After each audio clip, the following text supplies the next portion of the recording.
Welcome to the Pride of Detroit PODcast, prideofdetroit.com, Pride of Detroit on Twitter, Pride of Detroit on Facebook. You know where to find us. Pride of Detroit on Twitter, maybe not for much longer. We're keeping an eye on that, maybe. But join the Pride of Detroit Discord. We'll have links for you if you know, you know, as we come to you live on twitch.tv/Pride of Detroit. We just put out the post-game podcast, and now it's time for PODcast because it was so nice. We get to celebrate it twice. That's right. Lions 31, Chicago stinky ass Bears 30. If I sound like a bit of a fan, it's because I am, because I really get fired up when the Lions get to beat the Bears. This was the game where I feel like everyone was really rooting for Justin Fields. And by everyone, I mean national people, Chicago, which always drives a lot of it. The broadcast was very much so gushing over everything Justin Fields did. So it always feels good when you get to play spoiler to something like that. When you get to be the bad guy, and the Lions got to be the bad guy here. And the good guys became the bad guys and did good things. I'm Chris Perfett, the adequate host at Chris Perfett on Twitter. We're running a two-man crew today. Bring him right in. Salute to the producer, the fearless leader, Jeremy Reisman at Detroit Online. Jeremy. Christopher. Jeremy. The Lions are a game and a half back of the San Francisco 49ers for a wild card spot. All right, well, 2 division wins. Let's pump the brakes there and let's just sit here and enjoy the moment right now, because you don't have to tell me twice. I'll be honest. I feel like the Lions have stolen back-to-back games a little bit, and I know that's going to sound like I'm playing wet blanket here, and maybe I am, but I don't want to, because I want to celebrate that. When have the Lions ever stolen games? Games seem to always be stolen from us. So to see the Lions really get outplayed almost in back-to-back weeks and still win feels pretty darn good. And on a day in which Justin Fields was all over the when you see this game being replayed on ESPN, you're going to get 4 Justin Fields replays and maybe 1 Lions replay, and it's probably going to be the pick six. The pick six and probably the sacks at the end of the game, right? And rightfully so. I mean, listen, the Lions hung with them in the first half. They had the horrible third quarter that they seem to always be having now, and I want to give the Lions credit too, because that fourth quarter was fantastic. It was fantastic defensively outside of one very bad play. It was fantastic offensively too. Jared Goff was really good in the fourth quarter, and that 91-yard game-winning drive on a day in which you didn't have a run game, that's kind of incredible. So the Lions deserve a lot of credit, but it felt like they got outplayed most of this game. So I'm just happy the Lions stole a couple games, man, because it feels good. They are definitely stealing this game here, and yeah, I agree why that feels good, because as you said, the past 2 years the Lions have been on the receiving end of having those games stolen. These are the games that are close near the end that we just sit there and watch the Lions fumble it away. Or it was something like when the Bears go up 24-10, suddenly I see many fans being like, that's it. It's over. This defense can't stop Justin Fields. It just doesn't matter what I felt that way. After the Lions went down 14 points, I thought, well, there's no way they're going to stop Justin Fields long enough to get back in this one. And I felt really good after Jeff Okudah pick six. And what does Justin Fields do the very next drive? Boom. Gets revenge immediately on Jeff Okudah. He's the last man to not catch him as he goes all the way to the house. I'm like, oh, damn, I feel like Sisyphus just rolling that boulder up the hill, man. It's just everything is just going to come against it. But no, the Lions made the plays they needed to at the end. Jared Goff, who I will continue to ride through the end, but he as you said, he had a good fourth quarter. He had key drives. We got him under pressure. When Jared Goff plays well, kind of like I would do, like the final hours when an assignment was due in like undergrad and college, right? Just cramming it all together. But guess what? He crammed it together at the right time. Tom Kennedy with a big 44-yard catch on top of Amon-Ra St. Brown, another 10 reception game. Great to see him back in form for the Sun God. But I feel like the story. Can we stick with Jared Goff for a second here, or do we want to save our Jared Goff segment for later? I think we'll get into individual players. I just want to real quick. You want to go to him in a second? That's fine. I just real quick before we do. But I feel like this game was crazy enough. You put the ball. What's the one thing we've always dreaded, Jeremy? Putting the game in the hands of the defense to win it. Yeah. And we saw like when the Lions scored that touchdown to go up. And let's be clear, they went up because Cairo Santos missed a PAT. True. And that PAT did not affect the flow of the game at all. Like that PAT mattered a lot. But when he scored, it was like, oh crap, you've left way too much time for Justin Fields here. left way too much time. We've seen the script before. Nope, nope, nope.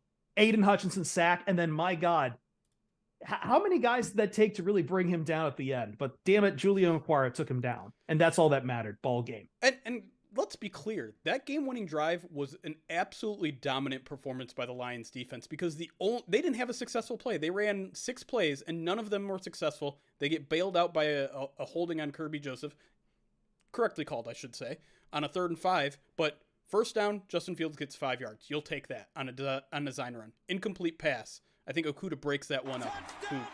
Another guy we need to talk about. Then you get the incomplete pass, the defensive holding. So a new set of downs. Incomplete pass, sack, short pass for 7 yards, sack. That was they never even came close.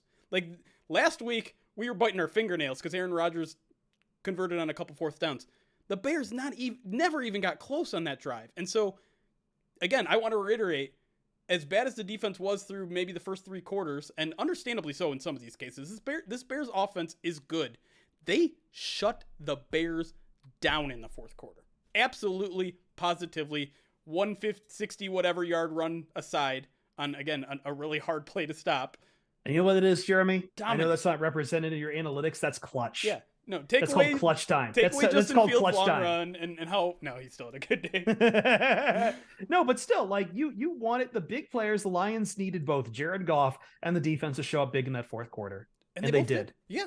Like that. When have we seen the Lions answer that bell completely since maybe, I don't know, the Vikings game last year?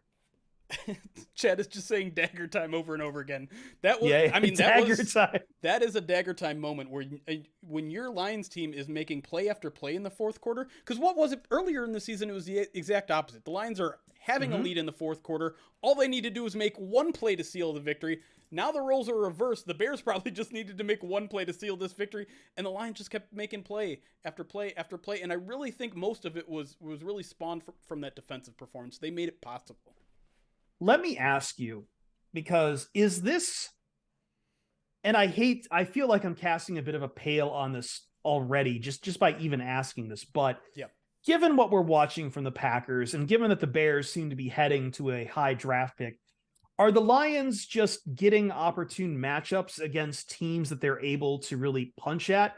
Or is this part of a trend where it feels like this team is really starting to come together? They're coming together. They didn't have Malcolm Rodriguez in this game, but they were still able to get a good game out of Alex Anzalone. Kirby Joseph, sure, definitely a kind of a 180 from his performance against the Packers, but Jeff Okudah gives you a pick 6. Jeff Okudah gives you some great coverage in this game, and it feels like if there's at least one part that breaks somewhere for the Lions, there's at least another part that will come in and fix it a little bit. Am I say they're world beaters? No, absolutely not. But as this is a week-to-week league, you've now had 2 weeks where they've been able to hang tough with these teams. Do you think this is part of a trend here? And to be fair, we can even include the Dolphins' loss in that too. Like, I know the Dolphins were just a hard team to beat. They're just better than you, period, because they've got Tyreek Hill. But these past 3 weeks, I feel like has shown marked improvement from what, and that's all we've wanted to see all this entire year is marked improvement, especially from the young guns. Yeah, the young ones and the defense. But yeah, no, I think there is something to your point. Like, they are playing worse teams, but in retrospect, I mean, we talked about it a couple weeks ago. Like, you look back at the schedule that the Lions had through the first 6 games, and it was like, oh, that actually turned out to be kind of tough. A lot of these teams, like Seattle, were way harder than we thought they were going to be. And so, yeah, like, again, like, this is what good teams do, is they take care of the soft part on their schedule. And who knew it was going to be the Packers and the Bears, but it turned out to be. And yes, you'd like them to win a little bit more comfortably, but we all know the Lions aren't there yet. So you'll listen, any season of the year, you'll take back-to-back division wins, especially if one of those comes on the road. And so, especially if they're the Packers and the Bears. Oh, yes. Yeah. Like, as much as I have this weird relationship with the Vikings, Packers and the Bears are the ones you want to beat, right? And they should have beaten the Vikings too. The Vikings have this. Yeah. I don't know what the Vikings are doing. I don't know who's. Boy, that game against the Bills was like the most cursed thing I've watched. I can't believe it. It was ridiculous. But they keep getting away with stuff. So maybe you don't feel so bad about the Vikings getting away with one on you because they've been doing it to everybody. But listen, like, this Lions team is scrappy right now, and I don't like using kind of silly terms like that, but they're scrappy and they're getting by, and more injuries to the secondary in this game, and they still keep on getting by. I thought the secondary played relatively okay outside of, Kirby Joseph, who had a very rough game. But listen, I don't know. I don't know where my mind is going right now, because it was a little crazy of a game. But I think the impressive thing about the offense too is that once again they did it without a ground game. I think they asked Jamal Williams about it after the game, because he's once again your rushing leader with only 59 yards. Yeah. DeAndre Swift, very six carries for 6 yards with a long on of the 9. ground. With a long of 9. With a long of 9, like yeah, and not even included in much of the passing game. I know he's been upset about his usage, but like we did see one play out of DeAndre Swift to convert. What was it, to convert to a first down, I believe? Well, yeah, he scored a touchdown too.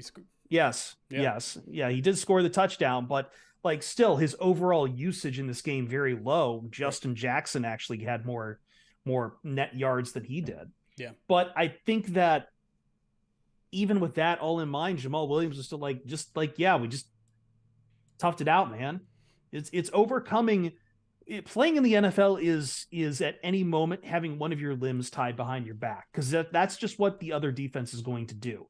Yeah. They have the game plan. You have to have a plan for getting punched in the face. If the Bears decide they're going to knock out your ground game for you, you have to be ready to adapt. And the Lions in this case, look, I'm going to say this again. It comes down to Kyra Santos missing the PAT, because otherwise it's a tied game at the end, and maybe it's played a little bit differently.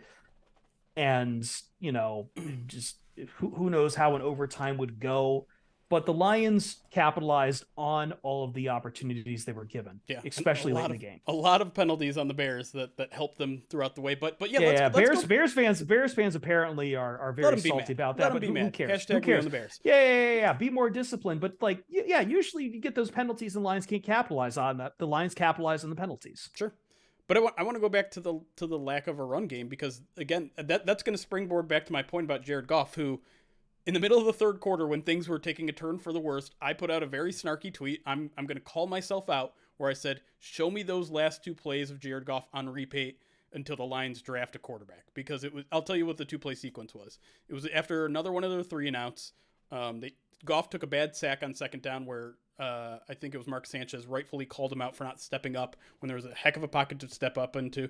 So they lose more yards on that play. Third down, he short arms a pass to Shane Zylstra, who doesn't come up with it. It's a low pass. And I'm just like, I'm done with this guy. I hate him.